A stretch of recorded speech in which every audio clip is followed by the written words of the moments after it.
Hey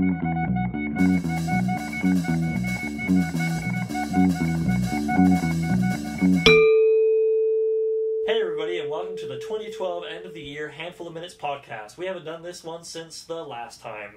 Now, this is hosted by me, Oliver Brackenbury. You know me from the show. We've also got Joe, the impoverished narrator. Say hi, Joe. Hi, Joe.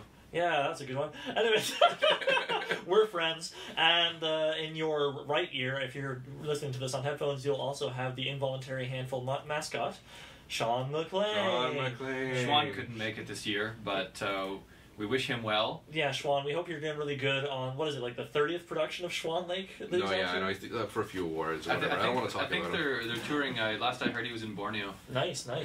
So, we met the Queen recently. So. Oh, okay. Yeah, fuck him. Yeah. All of them. Okay, so before we get too heavy into it, I'm just going to mention that technically this is better than last time. It's just one big video, so you can just leave us playing in another tab while you do whatever if you want to do that. And for those of you who would like to download this as an MP3, it'll be like Bandcamp or SoundCloud. We're not sure which yet, but you know, by the time this is up, there'll be a link in the description for somewhere you can download it as an MP3 and listen to our amazing voices while you jog or whatever. So, yeah, we're all here, end of the year, a couple of days before Christmas. One day after the Mayan apocalypse. Yes, that's true. The end of the world.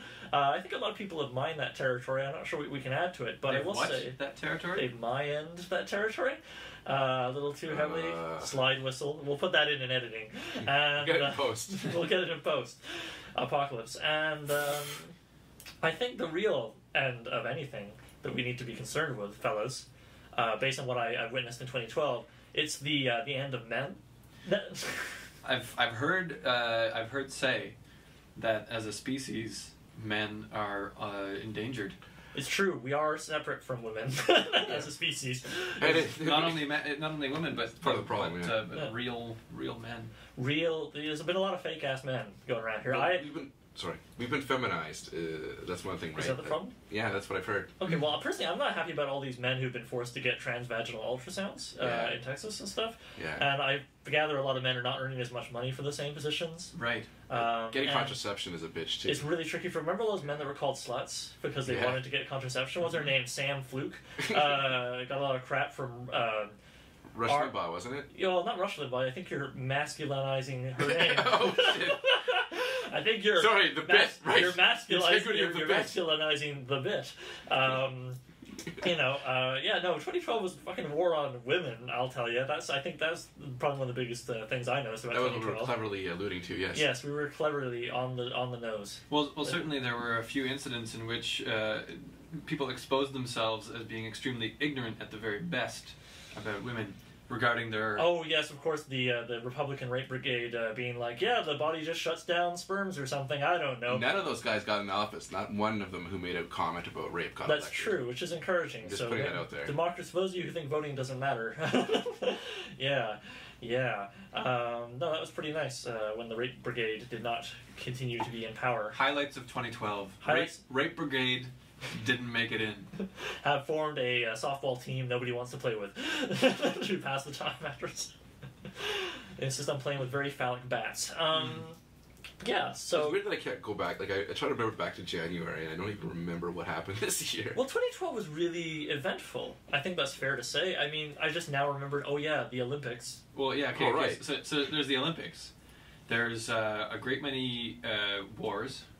Well, yeah, wars kept... Civil the Arab Spring BS at the beginning of the year. I would say BS. Yes. Bountiful Spring. What do you think that stands for? I mean, Barry Sanchez. Like sweeping social change. Yeah, bullshit. like I'm in Montreal, and obviously there was a big student protest that took basically all year there. That's true. Yeah, I lost track of that when something else happened in the news. Yeah, well, it was a very interesting time in Montreal, but a lot of interesting social issues going on around the world. That's true. And of course, all the austerity stuff, which is always great. Greece. The idea that if your economy's doing poorly, maybe you just stab it in the penis 38 times, it'll get better somehow. That's always a good thing to do. When the patient is dying, kick it in the nuts. Yeah. It is weird to live in it. Like, Greece could just not be a thing anymore, going like in the not too distant future, which is kind of weird, I think, to think about. We'll see what happens. I mean, they're doing what seems to be like the trend in Europe of the last 150 years, where when the economy is exceedingly poor, dabble in fascism, like whole Golden Dawn thing going on. Yeah. I repeatedly am glad I got to go to Athens in 2007. I remember I went there sort of like June, and it was only a few weeks before they had the most historically awful forest fires they'd ever had, or something bonkers. And from that point on, like nothing like good is in the news about Greece. Basically, I feel like I just got in under the wire and got to like have some chorizo, that's the sausages. What am I? Oizo. And grilled cheese sandwiches and ouzo. Sorry, Oizo is a Mr. Oizo is the I got to have some like music video with the puppet. They're famous for in Greece, but just before anything went to heck. And it also makes me wonder, like, if maybe at some point our kids or grandkids will be like, man, I'm glad I got to go to England before Cthulhu ate it, like, or whatever, or David Cameron ate it. But well, they've actually found a way to sort of like they've shrunk, obviously, the empire, but they found a way to like I don't know, make it work at least a little bit. Like make what work? Becoming like far smaller as an influence in this country. I'm talking about England. Yes. They used to be pretty like the empire was a big thing. Yes. And then they got shrunk down. They invaded all but 20 of. When you say they got shrunk down, do you mean that they granted independence to a lot of their colonies? Well, yes. They also didn't. They got downsized. There were others that they weren't so keen on granting independence to, and there was some kerfuffles. Well, yeah, and then there was remember that all those people that died in that kerfuffle. Yeah, rolled kerfuffle too.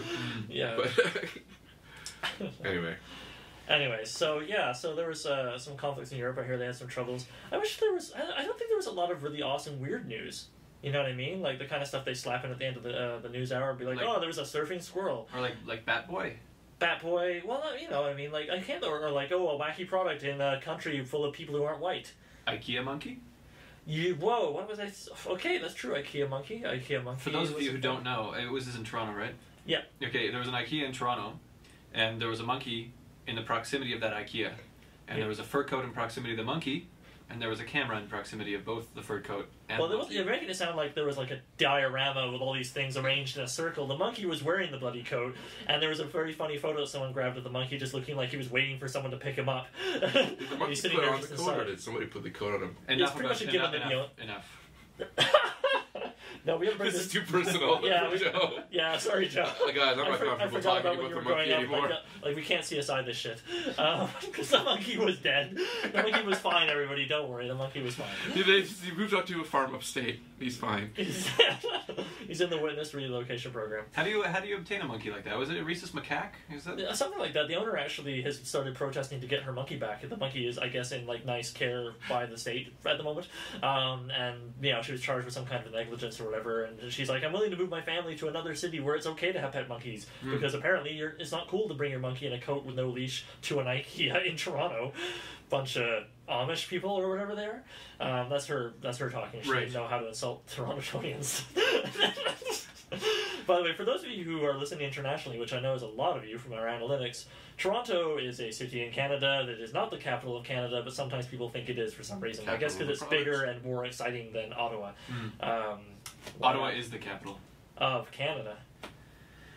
But not of our hearts. But not of our emotions. Now, I mean, like, I know that the apocalypse didn't happen as in, I'm still here, you're still here. Like, are you grudgingly like, okay, fine, the apocalypse didn't happen, guys. But guys, are men ending? I don't know. But where are the men going? Well, I can't really speak for most men. Speaking of wells, why are we going back to that one? Yeah, I'd like to move on here. Nice. We have a list of topics. That's true. We tried to prepare for this. There's one. The Mayan apocalypse, like I said, didn't happen. I was just preambling. The Mayan apocalypse didn't happen.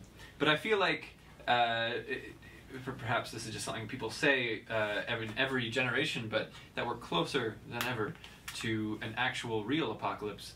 Because, I feel like there's this confluence of resource shortages and very fragile production and resource chains and concentration of wealth and concentration of power and dissatisfaction in populations in terms of government and erosion of the nation state in face of borderless... Merry Christmas! Are you just trying to remember everything for your like poli sci, you know. Elective course you took in like second year university. I never took a poli sci course, nor have I ever taken any social sciences. I haven't even taken any courses. But the well, no, the point is, I don't take courses. Ecological apocalypse, I think, is a bad one, but it's like the least popular thing to talk about, which is so frustrating. Ecological? Yeah, like the environment. Seriously, you just said that, and I heard like everybody stop listening. I remember how I did try to do a handful reviewing climate change and sort of tied it into the Keystone XL pipeline. Easily one of the worst performing episodes of Handful ever. Because I think there's the people who don't believe in it and don't want to hear about it, and then there's the people who believe in it, like me, who sometimes like their brain just shuts down because they don't want to think about it. Well, it's huge and it's happening, and it feels like impossible to stop to them. So it's what else is huge and it's not possible to stop, and it feels like it's happening. So what's happening to men, Oliver? Poor men can't just rape. Whoa. Now, my view on the end of men is that you have what used to be considered real man, grew up in the 50s, and your Don Drapers, indeed, would lift objects, usually heavy, would read popular mechanics and build the suggested projects, would shave, and also. Yeah. I feel like you're building to something or nothing. Is this a was firmly heterosexual, and nowadays, I feel like in today's highly technological, highly developed civilization, at least here in North America, now we have Google. We have bred what I would like to call orchids, male orchids, that there aren't harsh times to forge what we used to call real men. And so now... So what, you're thinking like the Fight Club speech where it's like, our Great Depression is our lives. No, it's not a depression. It's simply a garden of beautiful flowers. An ill-tended garden of beautiful... Well, I was thinking about something like this the other day because, people like to bang on about, like, man-children and stuff, and I do agree that there's, like, a lot of, 30-year-olds. I do sometimes get annoyed that adolescence, in a lot of people's cases, seems to now extend into your 40s. But here's the thing. Here's another way of thinking about it. Previous generations were deprived of an adolescence because they had to be sent to shit like war. Yeah, you had to get married at 17 so you could get pumping out the 28 kids. Is it really that bad, especially when we're living longer, to enjoy more of your youth? I think it's not so bad if you are accomplishing things and so on, but I think one of the big things we associate with man-children is that they're accomplishing nothing. So it seems to me, guys, that this is sort of a war on man-children. In fact, well, that would be nice. Yeah. Maybe we just gotta. We're focusing down to what really matters here instead of the end of men. Which is not happening. Perhaps. And you know what? Now that you say that, the end of man-children is only just beginning. Well, do you think? Well, how would that be manifested? How would that be man-children manifesting? How would that be manifesting though? Like the end of man-children. How do we make that happen? I think.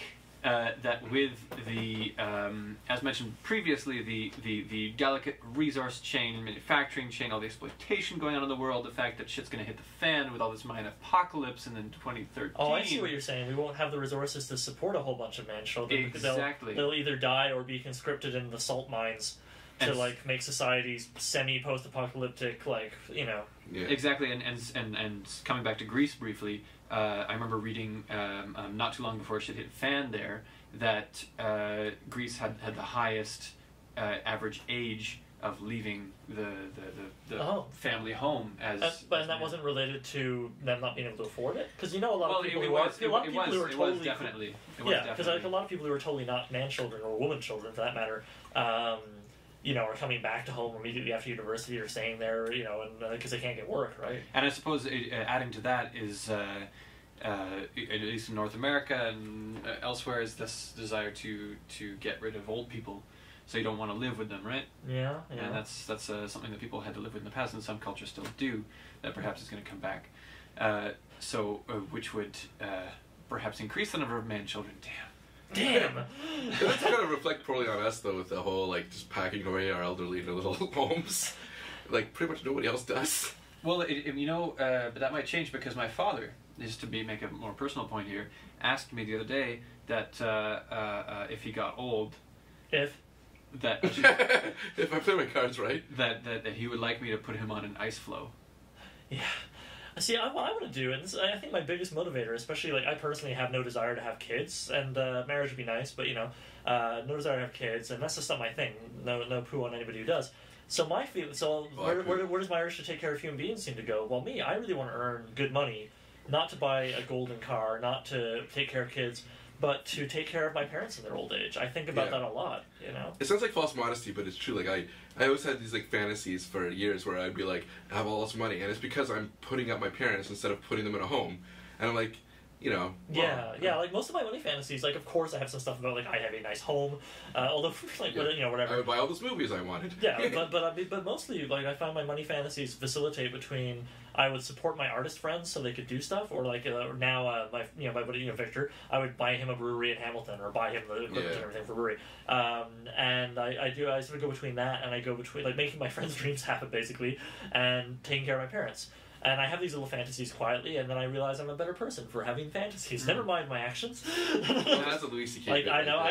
Okay. Well, now, speaking of having fantasies about longevity, I've been reading. Sorry. Thank you. I don't think people refer to longevity. Anyways, go on. I would prefer not to be interrupted during the course of this recording. Oh. All right. So speaking of longevity, don't worry, folks. We're still friends. The handful of scientific fiction novels that I've been reading lately have included often the concept of uploading one's consciousness.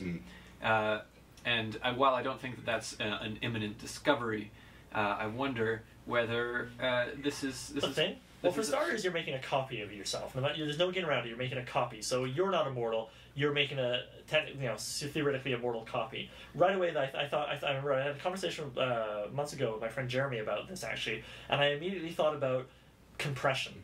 You know how when you compress audio files, often like that's done by taking and you're more knowledgeable about it as me, but you take a bit off of you got the wave symbol, right? And you take a bit off the top and you take a bit off the bottom, and that's part of the compression basically. That's not. Okay, well I'm gonna say that's how it is. Okay.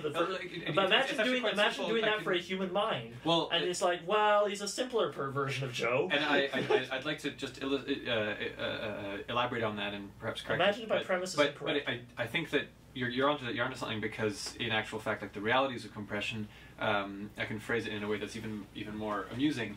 Is that, for example, MP3s, MP3s, the way that the compression works is that the more you compress it, the more that you are throwing out information that is perceptually irrelevant, as defined by our knowledge of what's of how we hear. Yeah. But it's not to say that you can't hear the difference anyway. between a bad MP3 and a good MP3, because the difference is quite evident. But it's that you're throwing out the stuff that is least important, and so of course that involves a judgment call. So perhaps with the idea of uploading consciousness, you have some algorithm there that's saying, oh, I don't know, like ages 2 to 6, there's nothing important happened there. Get rid of that.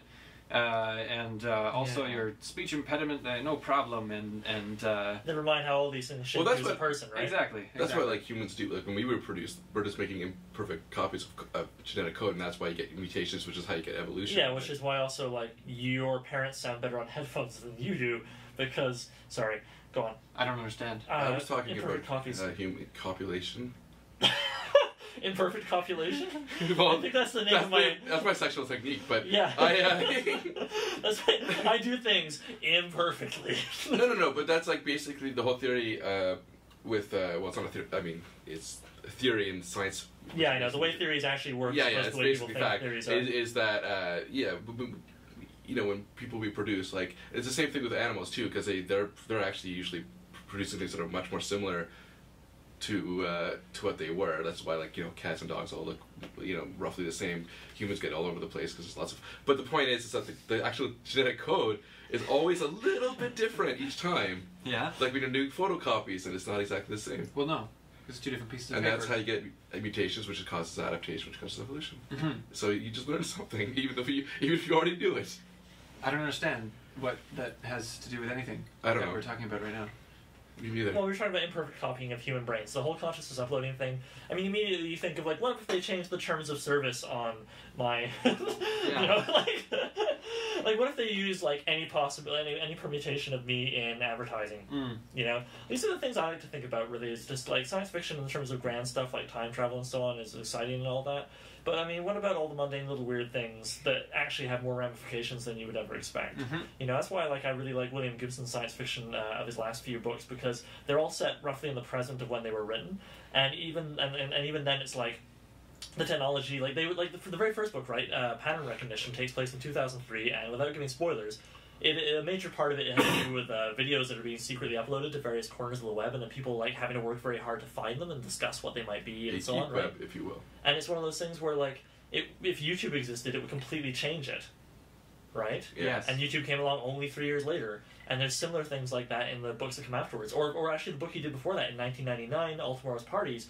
Again, without giving away too much, a major watershed thing that happens in that it relates to 3D printers. And I'm just like, well, we got those basically. Now you can there's a big enough one you can print a 2-story house if you have enough time. Amazing. Yeah. So I mean, and then yeah. So like I think and then so it's like just I think some of the best science fiction comes out of like looking at more contemporary things and then extrapolating from them, as opposed to science fantasy with like Doctor Who, which like that's cool if you like Doctor Who, but Doctor Who is just magic with sci-fi paint job. No, it's like the fun kind of adventure based science fiction. It's not really that serious. Well, that's why I call it science. Yeah. Well, that's why I want to call it science fantasy. I think it's important to have a distinction. Like Looper, right? Amazing movie, and not like has hard science to say Arthur C. Clarke, but that felt to me like science fiction. It was character driven. It sure had time travel, but it was there to like produce certain effects. Oh no, and stuff. I started using that term too with Doctor Who a long time ago, especially because he's basically Merlin. But anyway, that's a whole other thing. But yeah, it's wacky good times versus stuff that's there's a thought of 2012 friggin' movies. I know you're anxious to get to Darknet. We will. Darknet. 2012. 2012. Oliver Brackenbury makes up terms. That's every year. I think my number one movie for the year is close, but my number one movie is easily Moonrise Kingdom. Yeah. I wish I had seen that movie when I was 12. I don't remember the rating of the movie, but I hope it's not PG-13, because I think, 12-year-olds should be allowed to see that movie, or even a little bit younger, 9 to 12-year-olds, because it's so aimed at them, if you respected their intelligence, and you should. And it's also super life affirming for them to say, it's really important for you to hold on to all of that sense of adventure and fun and just don't let anybody just sort of hold you back or get you down, because they live in a rigid system. I mean, I especially love when Bruce Willis's character they're having to sit down in his little camper, and he's basically hey. You might be, you're younger than I am, but you probably know more than I am. In fact, I'm pretty sure you know more than I do, and yeah, he's I'm just trying to be a good person, but I'm not sure about any of this. And it was a really honest, heartwarming thing, because he's yeah, and I mean, I'm not super happy in my life. Yeah, well, I mean, that's classic Wes Anderson, right? And also I love that Bruce Willis was in the movie. I never would ever thought to cast Bruce Willis in a Wes Anderson film, but the second I saw him in the first poster or whatever that I saw, I was like, oh my god, that's perfect. Because almost all the times you see him do humor movies, it's kind of this dry, understated kind of humor. Even and that's so Edward Norton, who is easily recognizable. Edward Norton's going to be in the next one too. Oh yeah, he was super recognizable as Edward Norton, obviously, but I liked how what he did with the character, and he ended up being a lot more fun, than just a one joke kind of nerdy guy. So I mean, what was your number one movie for the year that you saw? That might have been it. I haven't seen a lot of movies this year, unfortunately, but Moonrise Kingdom was excellent. Oh, well, this wasn't a movie that was released this year, but I heartily enjoyed Holy Mountain. It's if I remember correctly, it was made in the 70s. It's kind of like a Dali painting of a movie. Okay. And it's got a very heavy religious over and undertones. Midtones. Tones. Yeah. And it's just toned generally. But it's also got the feel of a tongue-in-cheek kung fu movie to some degree. Nice. And that it did a good job on me, I'll tell you that. It's hard to explain. It's got a lot of Jesus imagery and a lot about spiritual growth and religion and whatnot. Also a lot about Mexico and colonialism. Wait, okay. It's probably not the same movie I'm thinking of, but Death in Adventure Time? Yeah.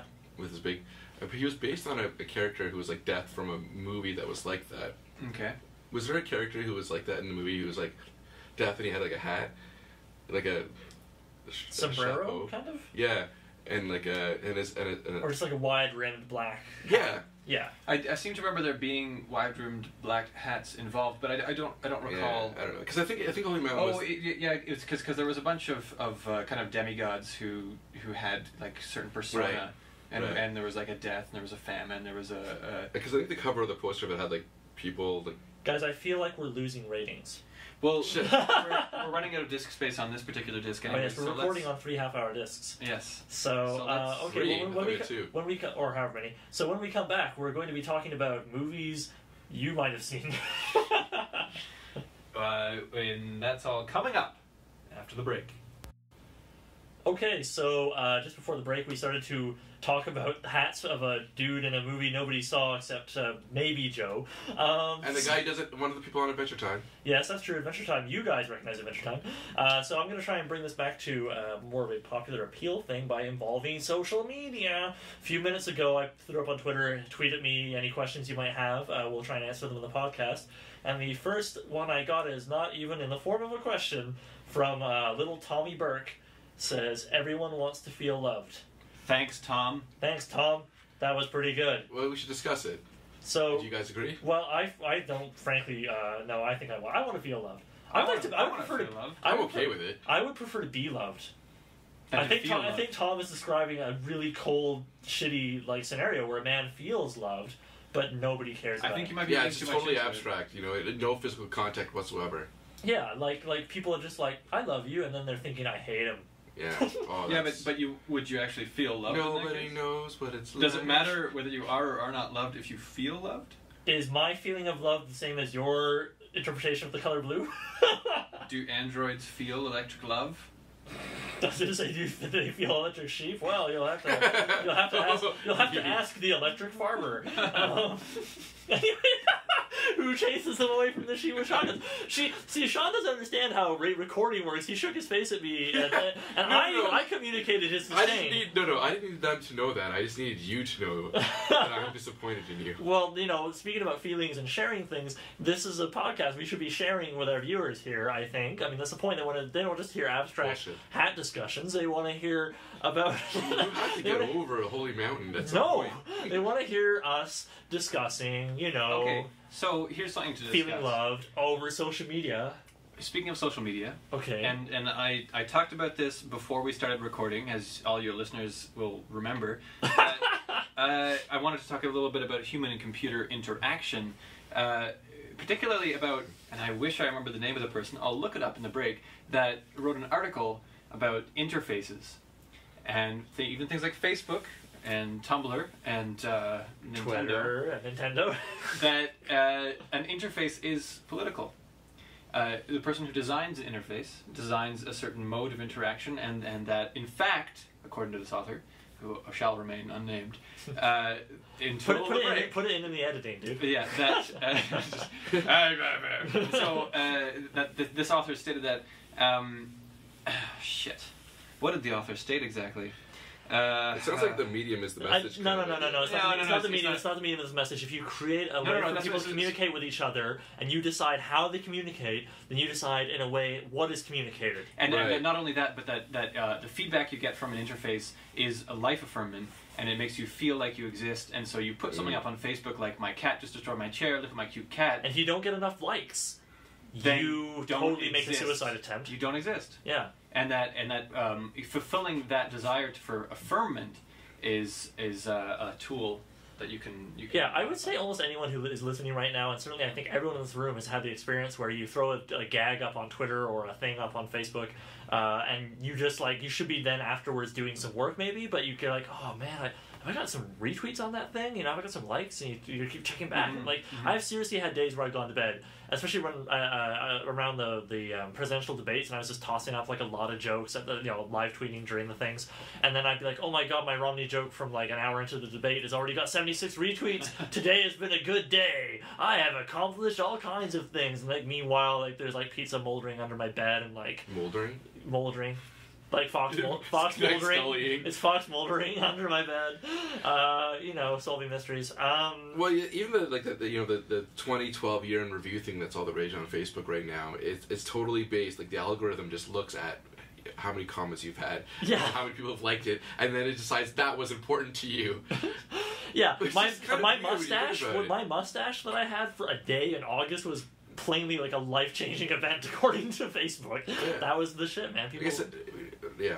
It kind of brings up memories in terms of affirmment based on feedback of phoning someone you like, that you're hoping to start off some sort of romantic involvement with, Yeah. and sitting by the phone and just rocking back and forth. Yeah, I'm sitting beside the computer waiting for more likes on my thing that I put up from the lady I want to impress with my jokes. Exactly. Or my JPEGs, if you will. My GIFs. I want to get into making more GIFs. I want to give gifts to my Yeah, imaginary yeah. lady friend. I don't know. So the mechanism by which people deliver likes to you is definitely political. Yeah, I think so, yeah. Although, I'm going to sidestep slightly here, though. I know this was kind of discussed months ago, but, like, you ever notice how Google Glass was, like, going to be the wave of the future, and then we all made some jokes about it, and then it went away, pretty much? I don't even remember that. Google Glass. Was it called Google Glass? Google Glasses. Well, the Google Glasses, I guess. I thought they just called it, like, for short, like, Google Oh, what Glass. it's the thing you actually put on and it gives you information. Yeah, About it's shit. like Yeah, you have, like, you have like a real-time streaming Half-Life internet kind HUD. of thing, where it... Well, it's a HUD, right? Yeah, like, it's a heads-up display. And so, yeah, and I remember I was watching the promo for that thing, and I'm sort of like, okay, following it, this is kind of exciting, until the dude gets, you've seen it from his point of view, goes into a bookstore, and then he just says out loud, like, where are the science fiction books? And I was like, oh my, immediately I thought of Bluetooth, and I just imagined, like, 7 dudes in a bookstore all being like, calling mom, and another guy being like, where's mom? And then everybody's just like, where's the section of books about mom? And I have to pee-pee. yeah, exactly. Yeah, it also removes people's inability, like, keep thoughts Well, to themselves. they are starting to sound a little bit incompetent, to be honest with you. And that just leads itself to incontinent, if you think about it. Yes, it's a logical possession, but It sounds similar. But I mean, seriously though, like, I mean, think about Bluetooth, right? Like, they seem really awesome, and I even got like a cheap one so I could like make phone calls while I was using my hands to wash dishes and stuff.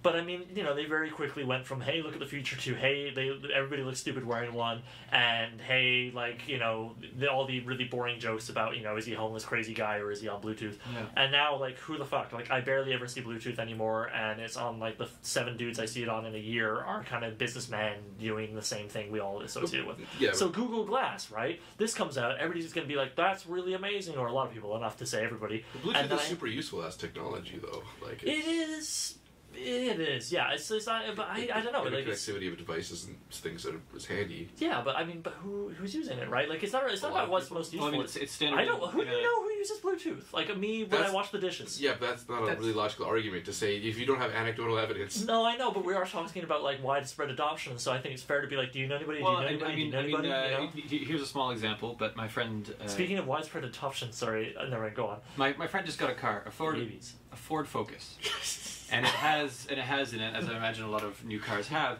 it has a Bluetooth modem. Right. And it when you step in, it's also keyless start. So you get in your car, it knows you're there because the keys are in the car, and it says, oh, hello, and then you click the little button that says start, and it goes, and then the little screen pops up, and it says connecting to phone. Oh, I found your phone. Starts playing the music that you were previously playing into your headphones a moment ago. Right. Like it connects, And and that's then you also take calls in the car. I would actually like it a lot more if it did that. If it was like looking for your phone. Oh, I found your phone. Like, it makes you be a little voice. Well, I'm sure you could program it like that. Like my Well, buddy yeah. Ryan, who programmed his GPS with his voice, and it would just be things like "what" when he asks for directions. Like, but you know what? Actually, you reminded me of, and this is again coming back to like what influences science fiction and what gets to the really interesting stuff. Like, I like spaceships blowing up shit, like the same as anybody else. I'm probably going to see the next Star Trek movie, even though I didn't see the previous one. And you know it's not going to be, Yeah, Benedict Cumberdick. And, but what really what you reminded me of is, again, Warren Ellis, my homeboy here, I guess, in my dreams,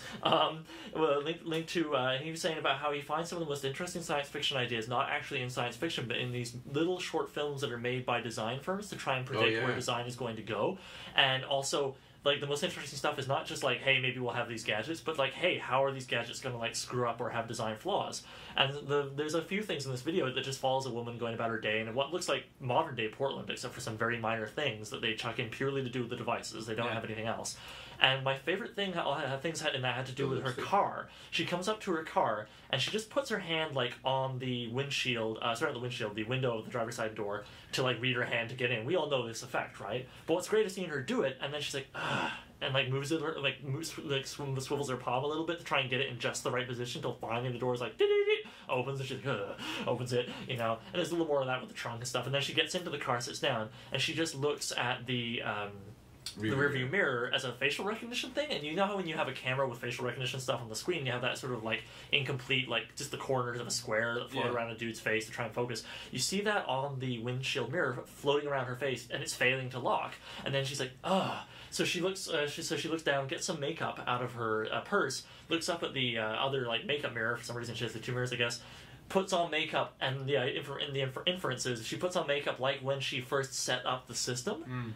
And then when she has her makeup on, right, looks in the mirror and it goes, boop, locks on, and then the car starts. Right. But then just to really hammer home how annoying this kind of stuff could get, she, you know, immediately comes to her stopping in a store, goes and gets some milk, comes back in, and then the thing, again, has trouble following her. She's like, ugh, and like has to touch up her lipstick to be able to start the car again. And my immediate thought was, man, I really am glad that she's not trying to get in her car to escape a mugger or a madman or something where you'd have to start the car quickly. And you know? of course, that's an exaggeration. But I mean, but that right there, like I was like, that would be actually a really tense scene in a movie, and that is cool science fiction to me. And to me, I think that's so much more interesting when you. It sounds dull on the surface, but when you start thinking about it, that and things like that are so much more interesting than like, what if you had like double time travels? Well, I mean, I like Looper, but you know what I'm saying. and those I think are much more realistic in terms of how science fiction ideas exist in today.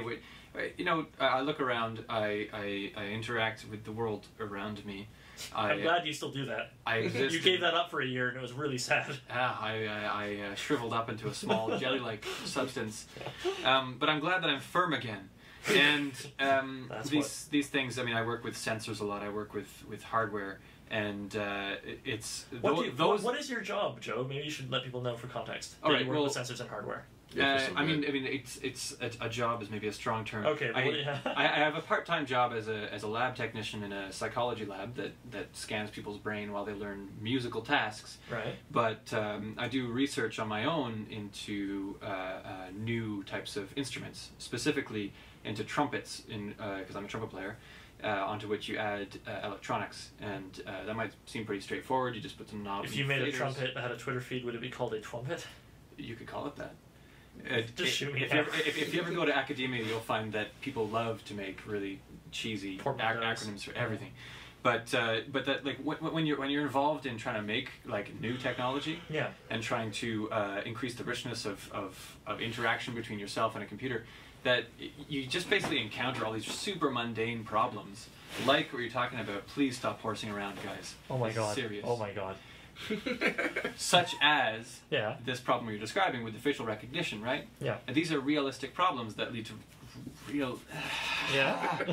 This is radio. All right. Sorry, just for your information, while Joe was talking, I found a large section of blue ribbon. This is really clever. Which I decided to... It's really hilarious. Which, in my genius, I decided to wrap around his big toe and then start rapidly pulling the two ends of the ribbon back and forth. Stuff. Classic shoe shining a toe while a man is trying to make an interesting point about science. Balcony. Just go.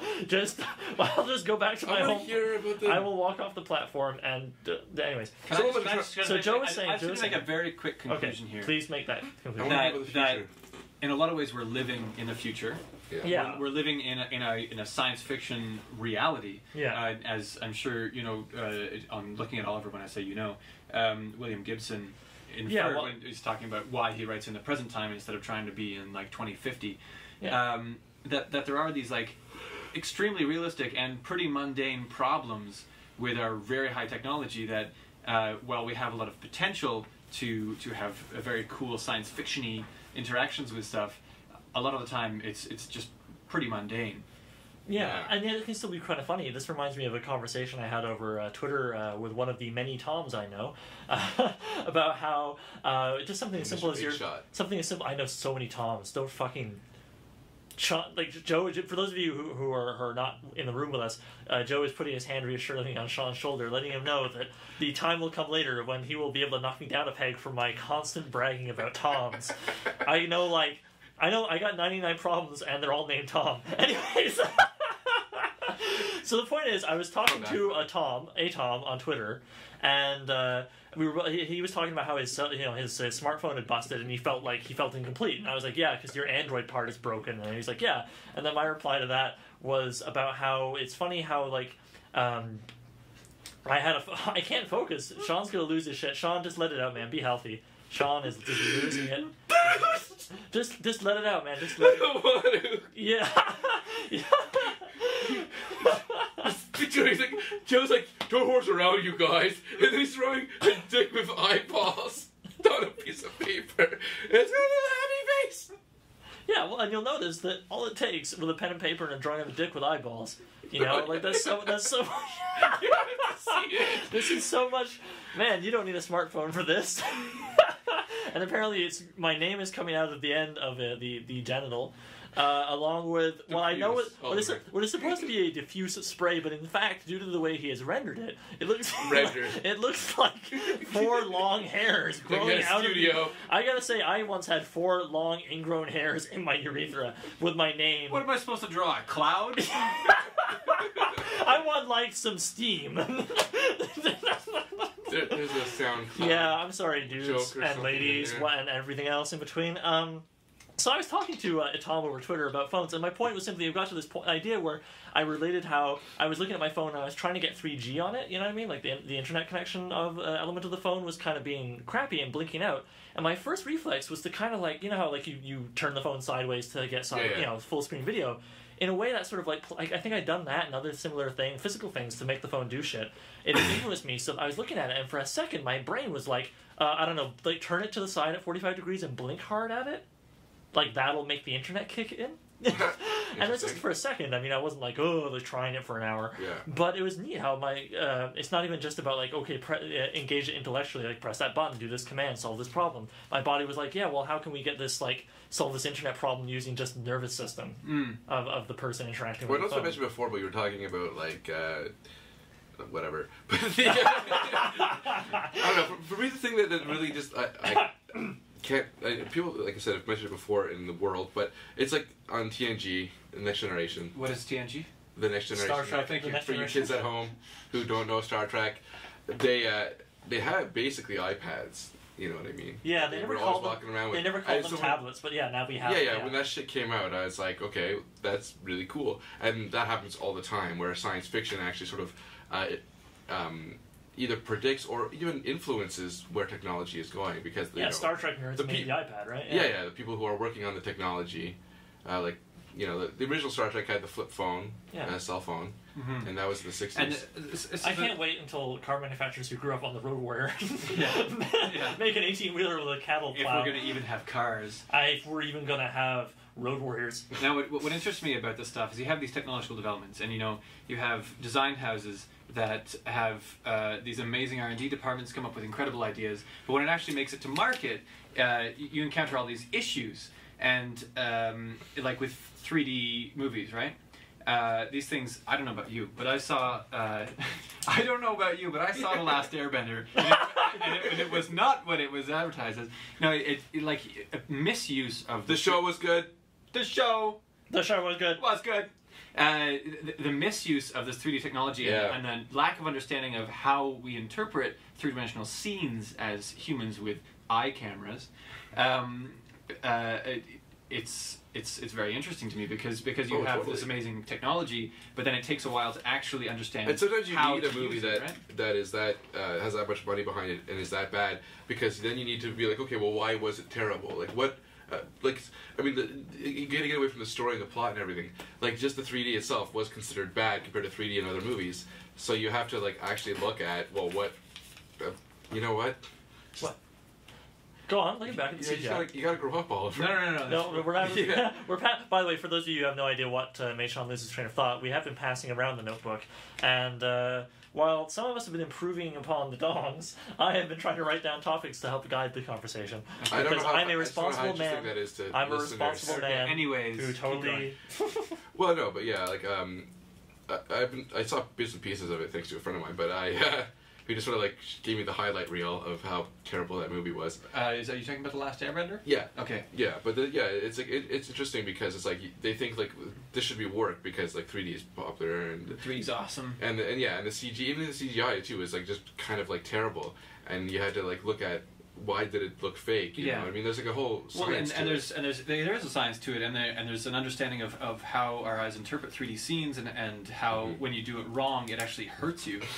The same way that nowadays with the Hobbit here, with this fast frame rate. Oh yeah, the thing, 48 frames. Yeah, like people are getting all up in arms about this because it's somehow a travesty that all of a sudden when you change the media, change the format, it makes older footage look older. Yeah, which I like. I mean, we were discussing before we started recording the whole thing of how, like, I saw Blade Runner on Blu-ray and a really nice TV, and it actually screwed it up for me because what I fell in love with as a kid, and maybe, this is just being an old man, and then the current generation who sees Blade Runner on Blu-ray to start with won't have this problem. But I felt a big part of what created the mood of Blade Runner was the sort of, like, fuzzy, negative, and, like, the shadow and the dirt and the grime and everything else, and so much of that gets removed by improving the product, through the Blu-ray and stuff. So, by the way, come back to the CGI thing. I think one of the biggest problems with that always is, of course, the Uncanny Valley, which, spoiler for those of you, or preview? Update. That's update. Preview. We'll make it positive. For those of you listening, who don't want to know the topic of the 100th episode of Handful, which has been filmed, close your ears and then... No, you know what? Just keep shut your ears. Shut your ears and just keep doing that. Anyways, whatever. The topic of the 100th episode of Handful, which has so much more going for it than just the topic, so whatever, is the Uncanny Valley, right? That unfortunate midpoint between something that's so alien we're comfortable with it and something that's so human we're comfortable with it, where it sort of weirds us out and attracts us at the same time. That's for me is always the big problem with CGI, and I've never had them really I've never felt they overcame it until apparently a lot of people said they overcame it with Tintin, which is funny because Tintin was animating, humans, right? But they were humans based off of Hergé's art, not based off of what humans really look like. So yeah. But yeah, anyways, I want to bring it back around to the Handful. It is the Handful podcast, and it was only a week ago. I guess it was only a week ago that I went to an acquaintance's studio, which was nice to actually do it in the studio, and as opposed to my living room. Fun fact: that's where it's always been filmed. Pretty much always been filmed, and did reviews number 96 through to 100. And there's editing to do, and Joe's going to do narrations, and there's going to be some extra stuff for the 100th episode for sure. But I was just curious, guys. You two have been with me on this from the beginning. I mean, Joe, you came up with the theme music and narrated, every episode, of course. And Sean, you sort of went from being dragged, kicking and screaming by me photoshopping you into things to actually writing. Well, you actually wrote an episode. I think it was number 71. I did write an episode. It was willful ignorance, but I also right? gave you a lot of feedback on other episodes. I was like the man behind the scenes, Yeah, and I mean, you could even expand it to our friend Tom Lewis, one of my many Toms, who provided me with a lot of subject matter. Yeah, exactly. Those of you who he's enjoyed a font of information. Well, those of you who enjoyed the Terrifying Lakes episode, the not so was it what did I actually call it? Actual name? Not So Great Lakes. Not So Great Lakes. Thank you. The Not So Great Lakes episode number 7. I think almost every lake in that was from Tom Lewis. So for those of you who have enjoyed a lot of the weirder things we've had in the show, I went back and watched the Teenage Hymen Defense. That's number 1. Episode number 1. Very first episode. American Hymen Defense. The other day, American Hymen Defense. That was it. That gets a lot of traffic from people searching for the word hymen.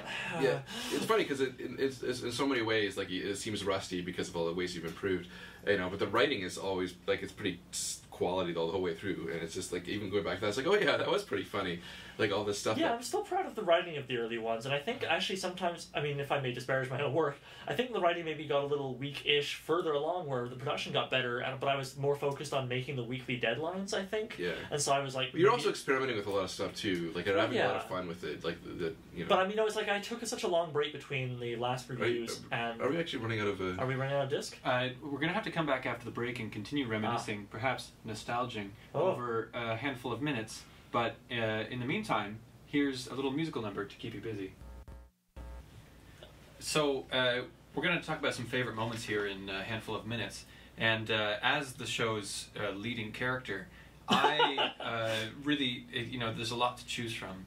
But I think my favorite moment, perhaps, because it's the first one that springs to mind, is I can't remember the name of. I think it was something to do with SeaWorld. There was some sort of sea. Oh, you mean yeah, the British family that took over that gun platform and they made their own Sealand. Yeah, Sealand. Yes. Because I remember the script I got from Oliver for that one was the line from Little Mermaid, where the lobster, whose name was Sebastian Emmanuel, he was saying, "Baby, it's better down where it's wetter. Take it from me." But in the context of kind of like a Bond villain-esque gun platform owning mad villain, I chose to interpret it as like under the sea, baby, it's better down where it's better. Take it from me, ah! And picturing this person throwing his wife into the sea as some sort of. The best part is you sent me that audio track, and you know what? That was an improv. I don't remember what dialogue I wrote, but it was nothing to do with that. You sent me whatever I asked you to record, and then that was an improv that you included. And I just was like, I don't even fully understand it, but I like it. I think we remember this differently, because I remember not recording what you wanted me to record and only sending you that. Well, then that must be what happened, I guess. And I was just like, thanks, Joe. Yeah. Well, okay, because I remember you made a mention of it, of the madness of the narrator, but that was a favorite moment for me, just for kind of hijacking the process a little bit, because normally I give Oliver a whole bunch of different takes with different interpretations, and then he can choose the most appropriate one. Yeah. But in that case, I really wanted that one to end up on air, so I only gave him that one, and his choice was either no narrations or this maniacal lobster named Emmanuel. And I didn't want to have no narrations, because I think we've had narrations on the beginning and end of the show ever since episode 7 or 8. When we started, it's easy to forget, when we started, we only had narrations at the beginning. The credits were just like dead silence with text and there's the music. Well, there was the music. There was the outro music, but and then just like text. It's yeah. And the outros were fantastic too. I mean, I know why you kind of eventually moved away from that, but I really did miss the Joe intro and outro aspect of the show, because it was adding a level of commentary on Oliver. Yeah, well, we didn't move away from it, right? What happened is in the very last few that were proper reviews, I felt like I felt pressure almost. Like with YouTube, it says almost every successful video, it seems, starts immediately or has like a 2-second intro. And our intro, I realized, was like 15 seconds long total, and then I would, when it even got to the body with me, would take like I'd have a sentence or two, introducing the topic. It was ridiculous. No, I know, yeah. It so what I did was, instead of we had a shorter thing at the beginning for about 5 or 6 episodes where it would be Joe narrating a fake commercial. And it would be, this episode is brought to you by low self-esteem, or whatever. Yeah. So we didn't get rid of it. We just like sort of minimized it on the front end and changed it a little bit, and but we can get into that stuff later. So Sean, you've essentially been with the show from the beginning, even in just like hearing my scripts and stuff, and also fun fact about the show, also ostensibly being my chum. Fun fact, by the way, guys, when it comes to comedy writing, there's no one that I call on the phone and like bounce stuff off of his forehead more than Sean McLean. So I've lost track of honestly like how many lines in the show that like must have come out of some sort of synthesis of us jiving with each other. Yeah. So Sean, after you pass Joe his beverage, thank you.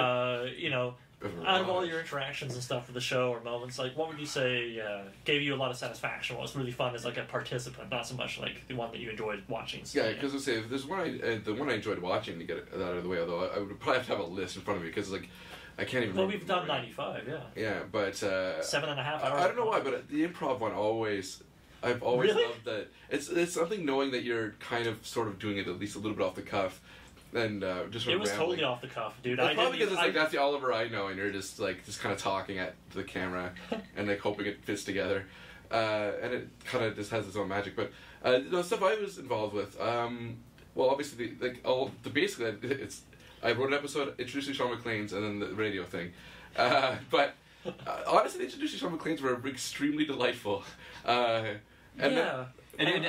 unfortunate side effect of this podcast not being prepped well in advance, of it being a whimsical let's do this last minute thing, is that we didn't do another build up. People would comment too on YouTube, be like, wow, who is this Sean McLean? I'm like, he's pretty great. Did you ever explain the origin of that, like how we came up with that idea? Oh no, the Introducing Sean McClane's came out of a thing where in July 2009, Joe and I decided to take a week writing retreat thing borrowing a friend of my family's cottage, and Joe wrote music and I worked really hard on a post-apocalyptic script that I've since put on the shelf.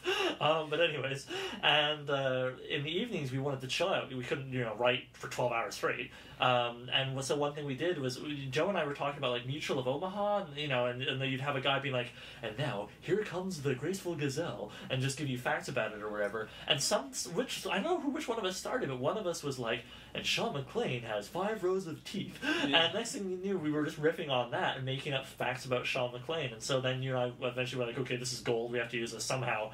I don't think I actually had come up with a podcast idea yet. And you and I just sat down and we improvised at least 2 dozen. Yeah, we made a bunch. I used, for proper introducing Sean McClane's at the end of episodes, I think 7 or 8, and then I put a few more into a bloopers compilation or whatever. And I always, the one that always sticks out for me is Joe going, he'll take it any which way you give it to him. And then it's, we got pretty hard on Sean McClane. Sean gave us a little hard on Sean McClane. Yeah, so I guess we've had some nice moments of friendship within a handful of minutes. I know it's cheesy and people tend to say this, but I, of course, have really appreciated fan comments and some fan suggestions. Actually, one of the episodes in Reviews 96 to 100 that I've just recorded is a fan-submitted topic that I recorded at the beginning of 2011, and I hated my performance so much, and I thought the script could be so much better. I took it and reworked it, and I think they made a much better version and re-recorded it. I hope that the fan who submitted that still watches, so that they'll appreciate seeing it. Because, fans come and go, it happens, whatever. And of course, and this year I've been doing letters to fans, and I've gotten some really nice replies. And one person even sent me something, I feel like a dog anus for not having shown in a video yet, which now I'm describing a visual thing in a podcast. I'm the best. Somebody sent me a great drawing you can't see. His name, I can't pronounce it, man. Great anecdote. I know. The guy whose name I can't pronounce because I'm scum sent me a drawing I can't show you of me, which he's a 19-year-old Latvian. Rinus, I'm going to try, I'm sorry, dude. I don't know what you're saying. Yeah, he sent me a really cool drawing. It was a cool fan interaction is what I'm describing. Oh. It came out a handful that I liked. And it was a drawing basically, it was a close-up shot of me from one of my more bloggy videos, I guess. And he used it apparently in his first ever art gallery installation thing, showing of his work. Okay. And it wasn't the centerpiece, the Oliver Brackenbury exhibition, but whatever. I just think that's really cool, and it's those kinds of connections and things that you would never expect to happen. I'm not, a pretty boy with a fringe teenage, guy, and I'm not a hot chick, whatever. I never really expected it to get fan art. So that was just super rad. And then there's the moment, and also just getting to learn about fans, whether it's a long letter from someone or just things in the comments. I think that's cool because that's the kind of connection I actually like online. As opposed to just people clicking a like button or whatever. I mean, that's sweet. Please click like on this video. But yeah. So I think that's something that's definitely been a thing for me, and the evolution of the show. I think the scripts. As I say, there were periods where I wondered about them because I was trying to make that weekly deadline. But, I don't want to... It's easy to disappear down the well about the analytics of things, Well, and I think in a lot of ways, A Handful of Minutes was an experimental show. Yeah. Because, you were learning about production techniques. We were all learning about deadlines in terms of producing things. Yeah, I never produced anything on a regular basis, I think. Well, exactly. And when you're pushing yourself to make these kinds of deadlines, you end up in this kind of good enough framework, which is not to say it's bad, but just saying, you got to deliver, and as long as it's good enough to put out there...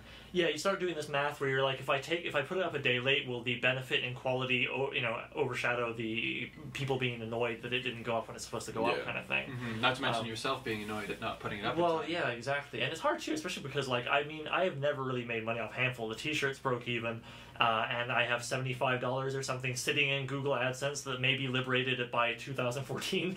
When it hits 100, and that's when you're allowed to download the money. Download the money into my hyper wallet. It's probably a net loss for Oliver Brackenbury. That's the lesson to learn here. The lesson learned is Oliver Brackenbury. Sean McClane got no money be a net loss. for being defamed. But my point is that when you're not earning money and you're having to do other things, and it's just that puts even more pressure to make the deadlines weirdly than if you were earning money. I don't know. I felt more pressure. I felt like if I was earning money, I could be I don't know. I felt like I could relax more if I was making a living from it. It's a shame I haven't, but whatever. I mean, without making money off it, you can't really know, can you? Yeah. I like to think that HFOM stood for something like Handful of money. no. What's a word with H that means taking and then finances Oliver's money? Something like that. Everybody's profiting off Oliver, basically. Oh, what, like Pyramid scheme? Yeah, like a pyramid, like an upside down pyramid would be at the bottom. I'm just firing money up into the stratosphere and people catch it. Roast Oliver. It's a pyramid scheme where you have to convince your friend to start making a web show. And then they You never said it was a good scheme. I've talked about the birth of the show many times in the past, so I'm not going to do that. Instead, I'm going to talk about the future of the show. The 100 reviews, that was a vow I made to myself. I was going to do at least 100 reviews, otherwise, no matter what, right? So soon I will have achieved that goal. I mean, I sort of have. I've recorded them. I just need to upload them, and I think I'm gonna cut them all and then upload them, even if it's a longer wait. I like the idea of a little season, as opposed to having them be very widely put apart. And I'm not sure where to take it from here because, like I say, I'm not making money off it. I still like doing it, but I'm having to, my career I've always been pursuing and doing to some degree is screenwriting. I really love the writing. So I almost feel like if I want to keep doing Handful, and I want to keep doing videos, anybody who's hearing this and being like, oh god, I better unsubscribe after the 100th video, who cares? Please don't unsubscribe. If you enjoy my sense of humor and the things I choose to discuss, I'm going to keep doing that. I just want to think about how I'm doing it, Maybe I'll have, less graphic intensive videos that just, focus on making the writing really tight. Because, coming back to writing Handful after a year and a half basically break, focusing on Sweet Fever, the other web series, it was amazing. I'm so happy with the scripts for these last 5, quote-unquote, proper Handful reviews, classic-style reviews. And I think freeing myself from trying to crank them out every week and trying to be, instead of picking topics that made me be overjoyed with pleasure, I just would sometimes pick topics that I was like, that's pretty weird, and I can probably get some jokes out of that. And sometimes those produce good episodes, but you know what I'm saying, right? Mm. And so, yeah, I guess I'm not, what do you guys think should be the future of Handful, right? Those of you who are listening, please say in the comments, I'm going to read them. I'm curious what you think of the future of Handful. Well, and in addition, I mean, people who've been sticking with the show for a while. I love spotting comments and stuff from viewers who I know have been watching since the beginning. Well, yeah, and I'd be interested to know, of course, what their favorite bits are. Yeah. But also, I mean, I don't know, things that happened to you during the course of the running of the show. Yeah, I like that. Because people have had a few years to live their lives as we have during. Yeah, it's been about 4.5 years. Handful fans who have been watching for more than a week, almost a half decade. Those of you who've been watching from the start, or long enough, a year or more. What has happened in your life between the first episode of Handful and the most, now, as if you're listening to this podcast? I would so love to hear that in the comments. I love it. I love hearing from, getting to know people. Absolutely. Yeah. I mean, me, I don't know, I guess, I'm looking at moving to Los Angeles. If all things go according to plan, I'll be moving there in about 6 months. So Handful is kind of, and I started Handful not long after I moved to Toronto from living in London, England. So it's kind of neat, actually. The classic Handful review period, at least, right, will pretty much bridge my time living in Toronto. It's true. I mean, Joe, were you still in school when we started Handful? Yeah, I was. Was I in? I think I might have even been in engineering school. So I did engineering school, and then I went to Montreal and did music relating to engineering. Yeah. And I remember moving to Montreal and having to set up my recording gear, in this crappy, tiny studio apartment that I always likened to living inside my skull. I didn't like it at all. You go. It's like you're got these ideas bouncing around, and you're kind of being paranoid about the world, and then you go into your home, and you're just all you can see is every single one of your belongings strewn about, as though it is as chaotic in your life as it is in your mind. Yeah, which is terrible. Which is why one of the reasons I always, whenever I'm super stressed out, I clean, because the activity of doing it feels better. But also, the days after are easier to cope with because you're not coming home to a horrible mess. But yeah, it just reminded me of how sometimes I would Skype with you just before you recorded, and you'd be didn't you usually find corners of the university? I feel like you were in some sort of cubicle a couple of times recording Handful narrations. Oh, that's true. I did remote recording. I did it in laboratories. Yeah. I'd have to go around and talk. People are generally quiet because academics are hermits. Yeah. But I would have to go around to everyone else in the laboratory and say, hey, I'm going to be doing some voiceovers. There might be some adult language. because sometimes there was. Yeah. So just please don't react.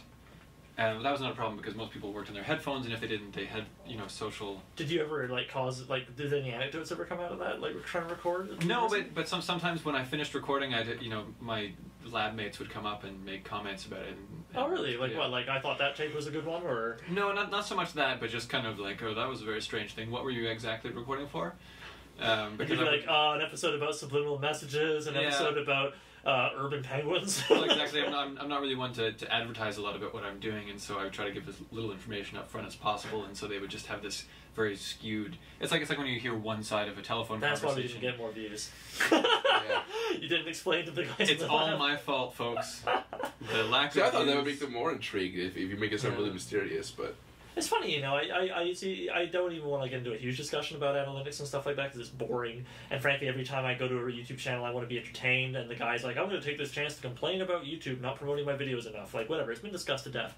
But something I think is a genuinely interesting angle about Handful and Views and YouTube is that YouTube is like a search engine, and we know this, but we don't think about it much. And so, I think that's like, I've tried very hard to cover unique and interesting topics, and I'm glad, and I have no regrets, and people have responded to that. So great. But it also means 98% of the time covering stuff that nobody's searching for. Right. So I think that's, and actually the episodes that tended to get a lot of search traffic were ones to do with psychology. Interesting. That was one thing I noticed in my crazy keeping of statistics that I stopped doing about a year and a half ago, and boy do I feel better. But, yeah, psychology episodes always get a lot of traffic, and I think there's just a lot of psych students looking stuff up for their papers, and I actually had a couple say that. They were like, oh, I really liked the episode 7 or 8, whichever it was, with the unethical psychology experiments. Oh, yeah. Maybe that was 8 or 9. Yeah, and stuff like that, because they were just looking up and watching it, and they knew a little bit more about the subject, which is nice. Yeah, I wonder if anybody ever really felt like they learned a lot from the show. Well, I learned a lot from the show. I guess. So there's your answer. I learned a lot from researching it. I mean, it was only the first 7 or 8 topics that I totally already had in my head, and after that, it was discovering. I don't think I would have ever known about the concrete lake otherwise. And it forced me to try some new things. Like when my early days in Toronto, I'd like to think I would have done it anyways, but the show definitely pushed me to try urban exploration, check out burlesque. Check out the Pillow Fight League, which influences Sweet Fever and everything else like that. And although it is in no way affiliated with the Pillow Fight League, or any other legal entity, it's legally distinct. Yeah, I just wanted to put in there, like I was very inspired, and thinking back, still am, of the one-man building crews. Oh yeah, because that was something where you're looking like the one guy who built that basically mausoleum for himself. Yeah, that French postman. Even if you work a shitty day job and you just place a few pebbles in a pile every day after 20 years. For 20 years, you'll end up with a castle that the Spanish government will make into a national park. Was it a Spanish guy? There was a Spanish guy who built a cathedral. Right. Out of recycled materials and stuff. The French postman you're thinking of was definitely French, and he built a mini mausoleum, and then he was like, no good, and started all over. Yeah. Spent another 20 years on that. And sometimes when I'm sitting being an invertebrate on the couch, as it were, watching Adventure Time or something like that, or a handful of minutes, or a handful of minutes, and thinking to myself, what am I gonna do with my life? Then I think about people who build their own mausoleums, and I think it's really inspirational. I'll say. People who devote their life to their death. I know what you mean, though. I know what you mean. It's just that building of stuff. Well, it's a building of stuff, and it's the fact that it takes so little, but on a repetitive basis, to do something significant. Well, in that sense, right? I mean, that's maybe where Shawshank it's comes in. Yeah, sorry. Well, no, it's like Shawshank, right? In the movie, he takes a bit of the whole each day over years. Right. And then escapes, I guess, at the end. And of course Morgan Freeman says, that's all it is, pressure and time. Well, and of course, to bring it back to the show, the fun thing is, although I don't think it's going to be immortalized by the national government, we have built. This blew my mind the other day when I looked at the playlist. Remember, I have a handful marathon playlist, just the reviews, none of the interviews or other little videos, right? The reviews number 1 through 95. That's American Hymen Defense through to fan fiction, with the only one with a guest host. That was an official episode. your guest, sorry, Joe raised his finger and wanted to bring up he did a guest episode, but that was a guest episode. It wasn't an official episode? Nope, it doesn't count. I don't So understand why. it reviews from number 1 through 95. I went through really a lot of trouble to make It was a good episode. We all I loved liked your it. episode. It got good traffic, I remember. Oh, good. Because it talked about Mars, which is something people actually search for. Yeah. and yeah, so 1 to 95 are 7 hours, 27 minutes, and like however many seconds. That kind of is amazing, because when we add in reviews 96 to 100, the first 100 reviews, I'm gonna guess it'll be about 8 hours. A working day of Handful. I just love that. I think that's so cool. And it makes me think of other things, like fiction and stuff that I'll write, even just goofy stories for myself. And then you just keep doing it, and it adds up, and you have this huge body of work, even if it's not internationally recognized by Brad Pitt's left testicle. You also got on TV. I mean, that's...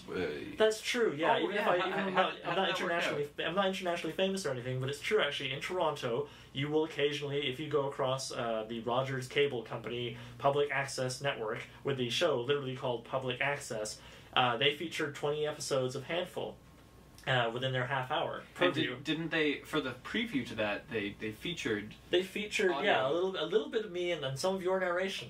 Yes. While it panned over a graphic of something. Yes. So you totally, yeah, your voice is on TV. My voice. What I like and- about being on the public access thing, though, and I've seen this to Oliver the other day, but it's like, we were in high school. When we were in high school, that was just a couple years ago. Yeah. Anyway, We're but- old. We'll be dead soon. Yeah, When yeah. we were in high school A in like decade ago. 1935. Yeah. We would see Tom Green, for anybody who knows that guy. He used to be on, in Ottawa on like Rogers TV. yeah, cable TV, and we used to think it'd be awesome if we just had like a show like that because he just fucks around and, It's true. I remember. and like now you're actually like you have a show. It didn't exactly happen the way we thought, but that's exactly how life works.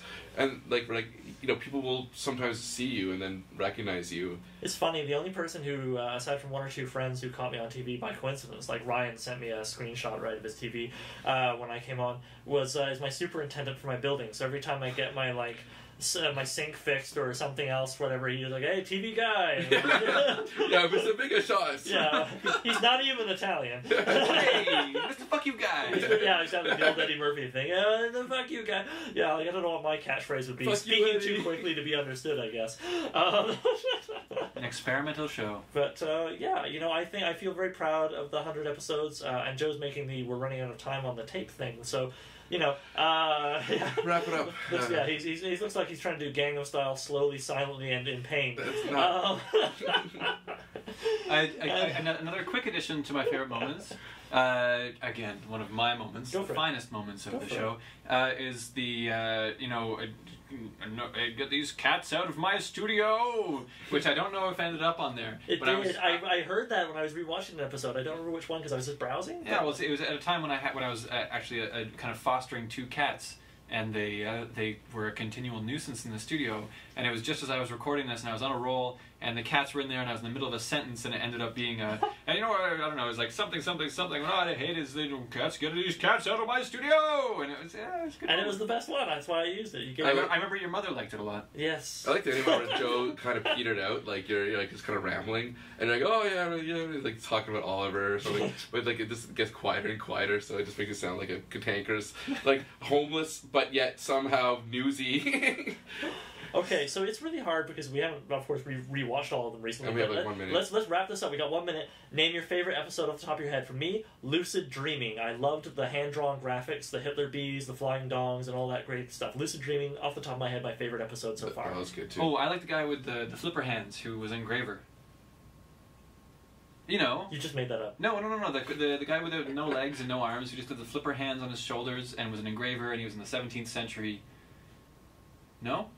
Well, anyways, I like that part. Sean? I don't think that was an episode. It was an episode. I distinctly remember. You'll have to find it, and we'll It's on at least... I already said the improv one. I honestly, Which is funny, because I loathe the improv one, but anyway. Off the top of my head, though, there's like so many good ones, but I can't think of them, and there's like so much pressure, and I'm sweating. Well, What about rapid fire reviews? rapid fire reviews That's good, have been fun, yeah, the 2 rapid fire reviews. I should do a third one, actually. I've still got comments in a bucket somewhere. I like the one I wrote Yes. on Willful Ignorance. Yeah, and my Ivory Tower one that was the other side of that coin. I like that one because I managed to with my crappy green screen have me blowing me, which is something I've always wanted to do. And Yeah. a classic moment that I think speaks to all of us was when Oliver was trying to shove an entire package of spaghetti into his mouth. Yes. In the First World Problems episode. Oh! Wasn't it? Wait. Tony Enigmatic and didn't not get a in, shout-out. not in eating too much spaghetti. We didn't give a shout out to Tony Enigmatic. And the Tony Enigmatic episodes with Tony. Gavin. Yeah, well, it was fun. Yeah, those were the ones where I Celebrities are interesting. Yeah, those were the ones that made me wish I had my own studio and could just quickly do like turnarounds. Because I don't actually have anything really against topical stuff. Anyways, again, the pained Gangnam Style is telling me that we have very little time left. So thank you for joining us in our podcast 2012. I hope it was somewhat entertaining. We hope we didn't fail your expectations. We just sort of rambled. And we hope you, if you want more, please say so. We'd love to do more. And We'll figure out a way with microphones in our respective cities that we all live love in. you though. And also need you. thank you for watching us, for whether you joined in last week or you've watched us since American Hive Defense, because it's, people say make things just because you like making them, but fuck making shit that nobody watches or responds to. Like, give me a break. You want people to watch. It's just that shouldn't be the only reason you make it. No. Make it because you want to make it and you like it for yourself, and because you would like to have people watch it so you can form a neat little community that you can engage with. Indeed. And on behalf of endangered men everywhere, I'd like to say thanks for listening. Thanks for listening, guys. Goodbye. See you next year. I love you.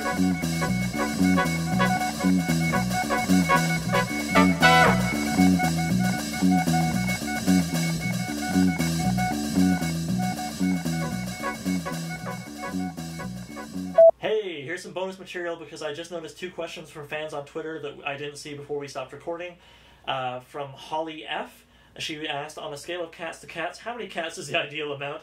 I would say cats. I honestly think 1 is the best because then you get to know the cat really well. But I guess having 2 cats playing is nice. I don't know. I've only ever had 1 cat and it was very fat, so it was like 1.25. I like 2. Okay. I think 1 is good. Okay. Second question from Robert Mock. Is your hair slash facial hairstyle something that took a lot of thought? If so, why that style? I do like how it looks, but mostly it was because I wanted to save money on haircuts, so I bought a beard trimmer, and now I can just cut my whole hair and like beard, and it's awesome. I ran out of razor blades, and I also was involved in a breakup recently, so I just stopped cutting my hair. Oh, the impression beard. Yeah, Joe has a thick, heavy beard and wavy hair, by the way. None of you have seen his face. So. Okay, Sorry, so anyways, Joe gave it 2 thumbs up. He is an audio engineer kind of dude. I so like beards. Yeah, and Sean just likes beards, man. So okay, those were the 2 questions. Again, thanks for listening. We love you. We love you. Tell us if you want more podcasts. Take If you want care. to do more. Bye. Gangnam Style. And we're out. Little did Oliver and Sean realize I'd left the tape running. What? So, what do you want to do? Whoa. Sorry. Yes. I follow this one Straight person on connection. Twitter who I think is a great cartoonist, but she also finds the worst, best, like the best, worst shit. What is this? And this thing right here, I'm just going to read these 2 tweets to you quickly. She's like, oh, somebody just linked me to a doc about mail-order bride tours in the Ukraine and the men who take them.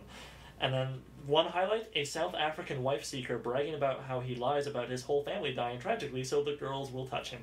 Wait, is this a tour where you go to a country and there's like you go Mail-order bride tours in the Ukraine. So people Right. go to the Ukraine to tour to like get... Yeah, so like you go to a certain village and you go to a certain house and it's like historically this is the house of Ivana something or other, and she. And I think you would show up to the town and then like the women who are on parade get brought up and you can like, I'd like to talk to this one and get to know her a little better. Okay. A mid-60s American musing about his dream virgin bride. Non-virgins will have to be test-driven before marriage consideration. And of course, all these Ukrainian women want is escape, and they're depressingly aware of what that might require. An insight into how a handful of minutes episode Oh man, is created. these people are the logic. Somebody replied to that saying, these people are the logical conclusion of the outrageous sense of entitlement that nice guys feel. Yeah, there's We could have gone into that too, and then the nice guy thing is such a bullshit. I Yeah. know. Well, Yeah. I don't know if you read that article that Oliver linked recently, but I Yeah. found it quite good. the Tumblr of like nice guy. The cracked. Oh no, the crack one was good too. Yeah, the harsh truths. Oh, that was great, but that wasn't so much about like nice guys. Although Thanks for listening.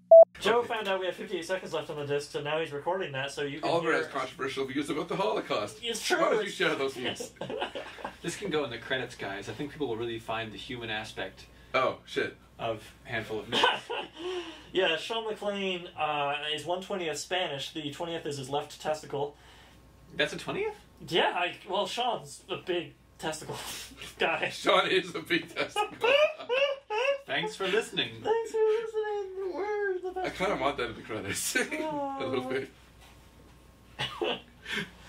It's like just miscellanea, you know. Sure, why not? Anything else? Ah! We keep thinking we're done recording because Joe looks at the thing and then he looks back at us and then he says that he lied about how much time was left in the tape, so he caught us denying all those holocausts. Less than 10 seconds now. Sean McClane Hitler had has a some good gentle ideas. problem. No, he didn't. I'm just gonna let this one run out on the machine. Oh,